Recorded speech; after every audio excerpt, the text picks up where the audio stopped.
Welcome to my second attempt at a TSW3 suggestion video. Rather than presenting a long list of ideas, I'll just be focusing on two branches of a larger US commuter network.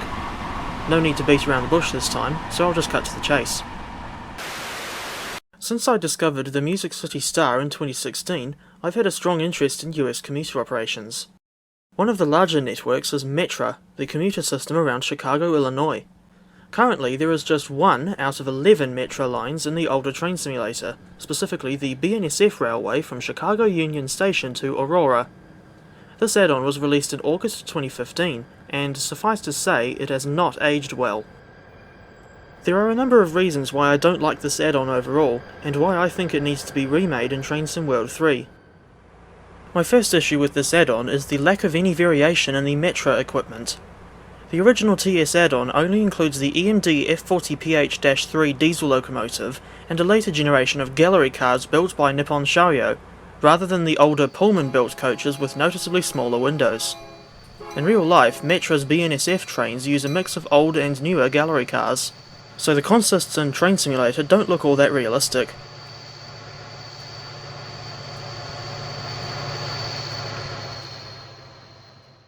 The scenery on this route is not very good, and indeed I think it's the most obvious indication that the route has aged very poorly. Even with the basic scenery, I found the frame rates on this route to be quite poor, with the game rarely hitting more than 45 frames per second unless you're looking to either side of the track or up in the sky.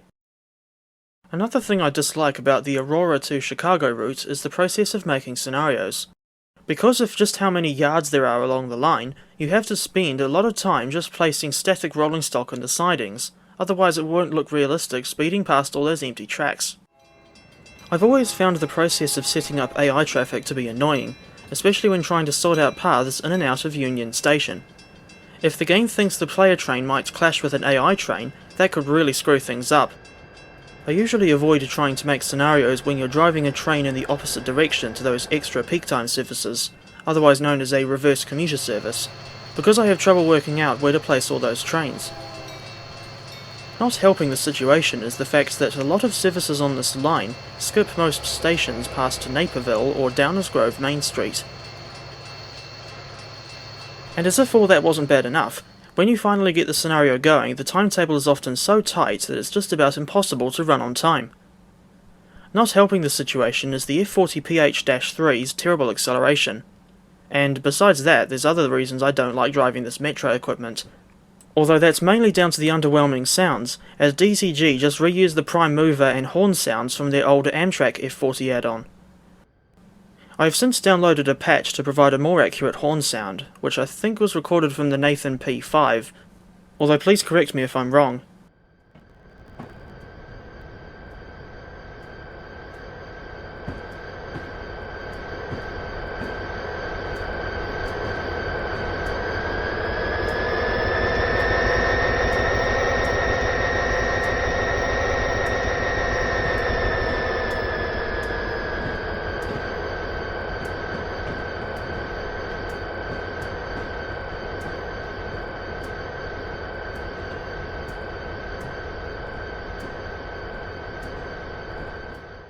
And at least they've got one thing about the Metra F40 right.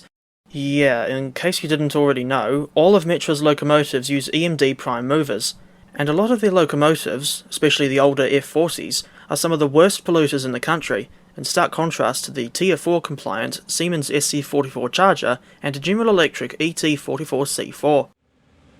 Although Train Sim World 3 has many issues, mostly down to DTG not even trying to use this game to its full potential, I still think it's superior to the older TS Classic in a few ways.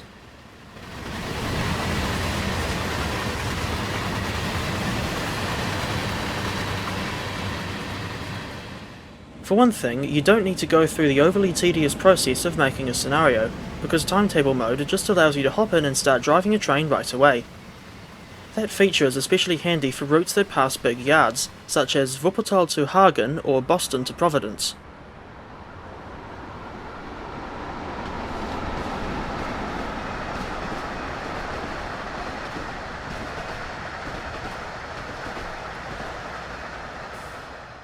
Metra's BNSF railway runs for 37 miles from Aurora to Chicago Union Station, and it's the busiest line on their system, with daily ridership numbers often exceeding 68,000 people.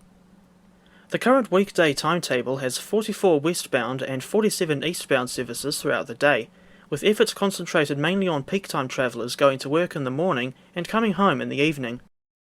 With such an intense service pattern, especially for a US commuter line, this would work well in timetable mode with its aforementioned benefits. Players wouldn't need to worry about setting up the AI trains when it's already done for them. The route is owned by the Burlington Northern Santa Fe Railway, who, in addition to providing the drivers for Metra services, operate a sizable number of freight trains on this route. And as if all those Metra and BNSF services weren't enough, there's even 4 Amtrak services on this section as well, namely the Southwest Chief, California Zephyr, Illinois Zephyr, and Carl Sandburg, though none of them stop in Aurora because their station is the terminus of a branch running parallel to the main line. However, those Amtrak services do stop at Naperville, while the Illinois Zephyr and Carl Sandburg also stop at LaGrange Road. Partly because of the intense rail activity, the line from Aurora to Chicago is famously known as the Racetrack, and indeed Metro trains can travel as fast as 70 miles per hour on this line.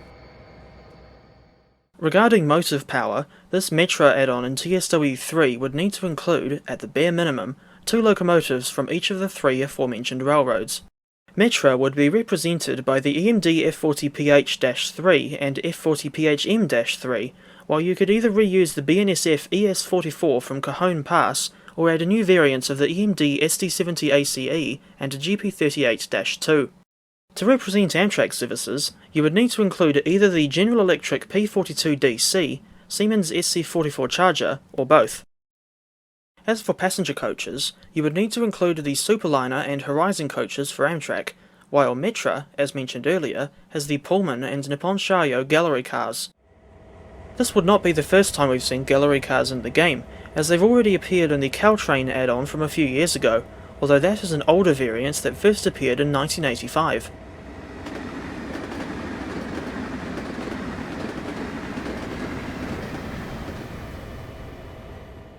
To make the route less of a boring linear thing, like what we've seen far too many times before, I would also like this add-on to include the Heritage Corridor line. This line also uses the southern half of Chicago Union Station, and it runs for 37.3 miles, or 60 kilometers, down to Joliet. In stark contrast to the BNSF line, the Heritage Corridor is served by just 3 trains a day in each direction, with no service on weekends. It is by far the least used line on Metra's network, with the average daily ridership in 2016 being just 2,400 people. A couple of Amtrak services also run over this route, specifically the Texas Eagle and Lincoln service, with the rail corridor itself being owned by Canadian National. If DTG were to include CN motive power with this add-on, they could go with the GP40 or ES44AC. They could also include an additional Metra locomotive in the form of the EMD F59PHI. In conclusion, I think Metra's BNSF and Heritage Corridor lines would make for good additions to the TSW3 roster. With these 2 lines, you'd get distinctively different operating environments on the Metra side, but also the opportunity to run freight service with BNSF or CN and small sections of the aforementioned Amtrak routes. Indeed, Chicago is pretty much the railroad capital of the United States.